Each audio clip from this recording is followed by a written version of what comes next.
Halo, Assalamualaikum warahmatullahi wabarakatuh. Salam sejahtera bagi kita semua. Om Swastiastu, Namo Buddhaya, salam kebajikan. Hari ini saya, Andrina Prima Agneta, akan memberikan informasi kepada teman-teman semua mengenai pengambilan sampel pada penelitian kualitatif. Nah, materi apa saja yang akan saya ajarkan hari ini? Mari kita mulai kuliah hari ini.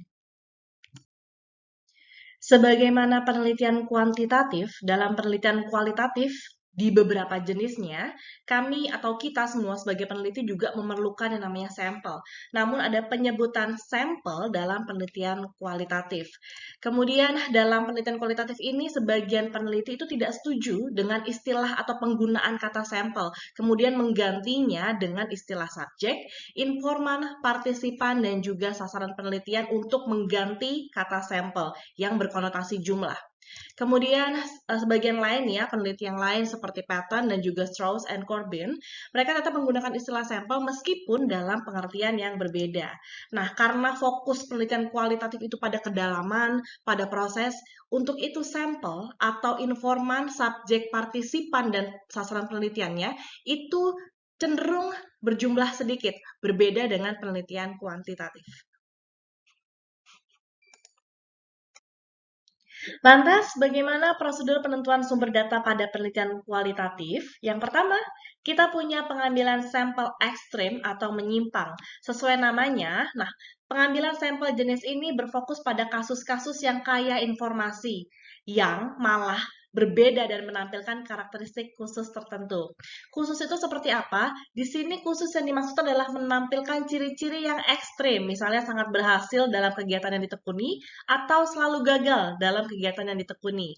Contoh penelitiannya yang pertama, ada penelitian yang diarahkan pada moral kerja institusi.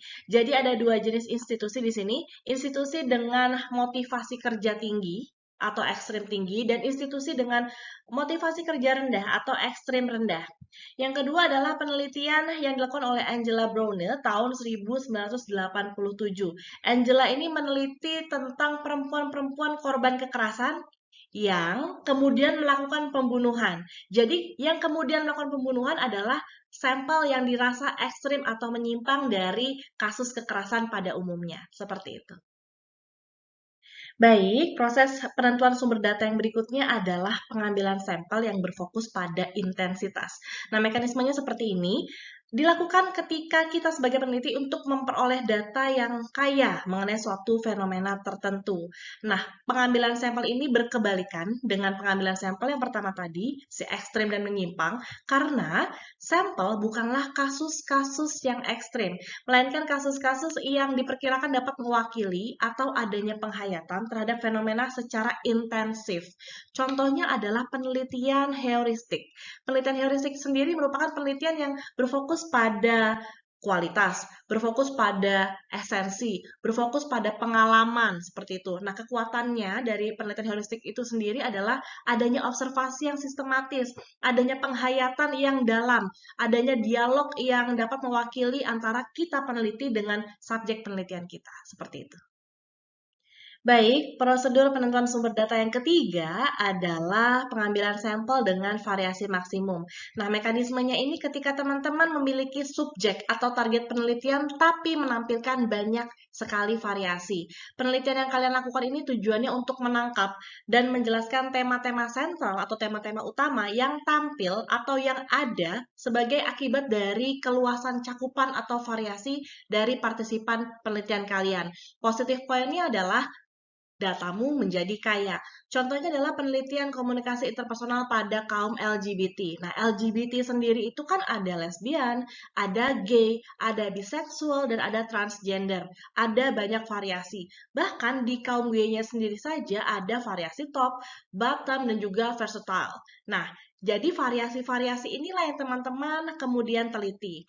Namun, tidak mungkin dilakukan dengan jumlah sampel yang terlalu sedikit karena variasinya menjadi sedikit atau kurang variasi. Tapi juga susah jika dilakukan pada sampel yang terlalu besar. Teman-teman akan kehabisan tenaga, waktu, dan juga biaya untuk menjalankan atau meneliti masing-masing variasi tersebut.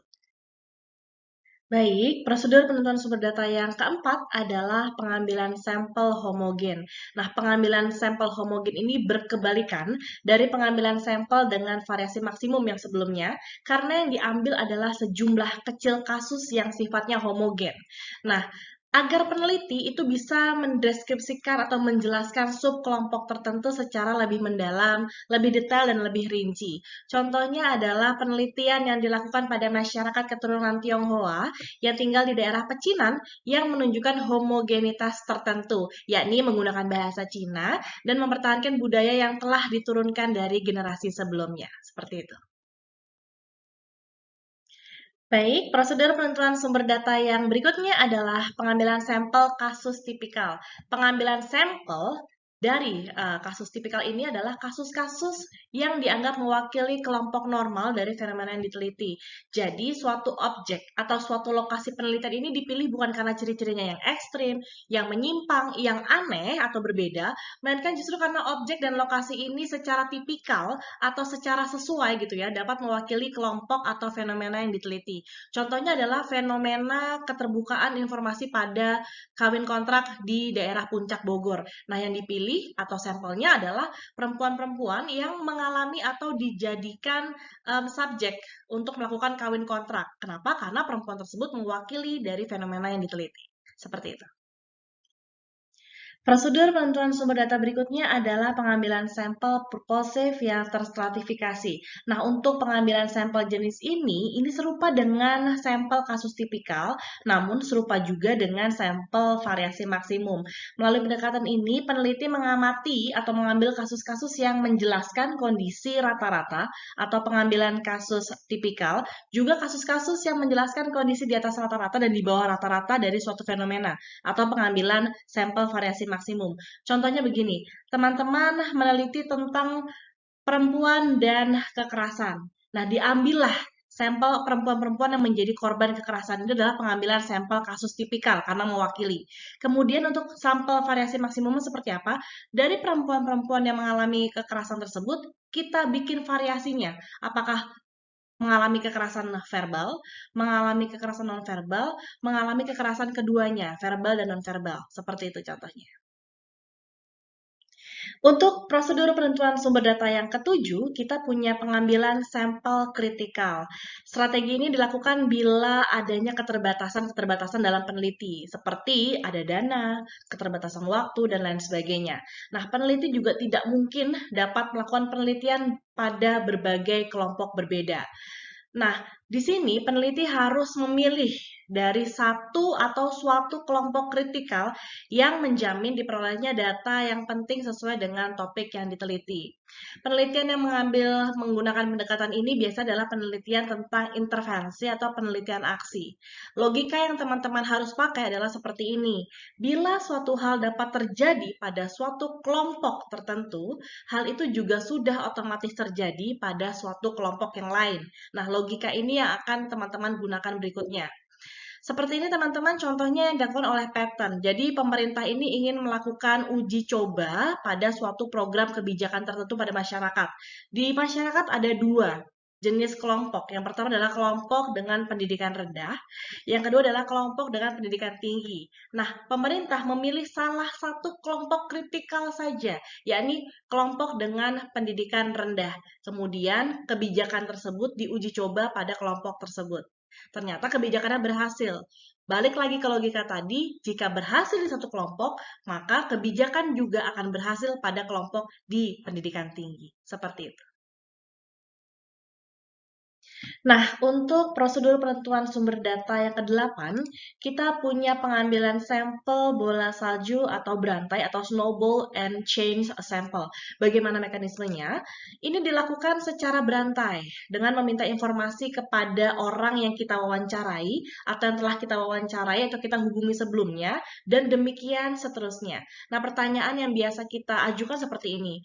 Kalau boleh tahu, apakah Anda mengetahui siapa ya yang saya dapat hubungi untuk memperoleh informasi tentang topik Anda? Jadi, Dengan demikian rantai akan semakin panjang dan bola salju akan semakin besar. Sampai kapan kita stop untuk mencari informan? Sampai data Anda bersifat jenuh. Jenuh itu seperti apa? Ketika kita telah mendapatkan jawaban yang sama di informan seterusnya. Ketika sudah dapat jawaban yang sama, stop sampai di situ saja. Baik, prosedur penentuan sumber data yang berikutnya adalah pengambilan sampel dengan kriteria tertentu. Nah, di sini penelitian akan mereview atau akan mempelajari semua kasus yang memenuhi kriteria penting yang telah ditetapkan sebelumnya. Jadi kata kuncinya adalah adanya kriteria penting tertentu yang telah ditetapkan oleh peneliti. Penelitian ini biasanya digunakan untuk penelitian tentang jaminan kualitas. Contohnya, ketika teman-teman ingin meneliti tentang penanganan kesehatan mental melalui komunikasi interpersonal. Nah, sampelnya adalah pasien rawat jalan. Kegiatan atau program ini dilakukan pada minggu ke-4 hingga minggu ke-26. Ini adalah kriterianya. Nah, program-program yang tidak berhasil dijalankan lebih dari minggu ke-26, inilah yang kemudian diteliti. Apakah mereka memang punya masalah khusus tertentu, ataukah memang program tersebut belum dilaksanakan dengan baik. Seperti itu. Nah, prosedur penentuan sumber data yang terakhir adalah pengambilan sampel berdasarkan teori atau construct operational atau theory based or operational construct sampling. Nah, di sini penelitian mendasar atau basic research biasanya menggunakan pendekatan ini.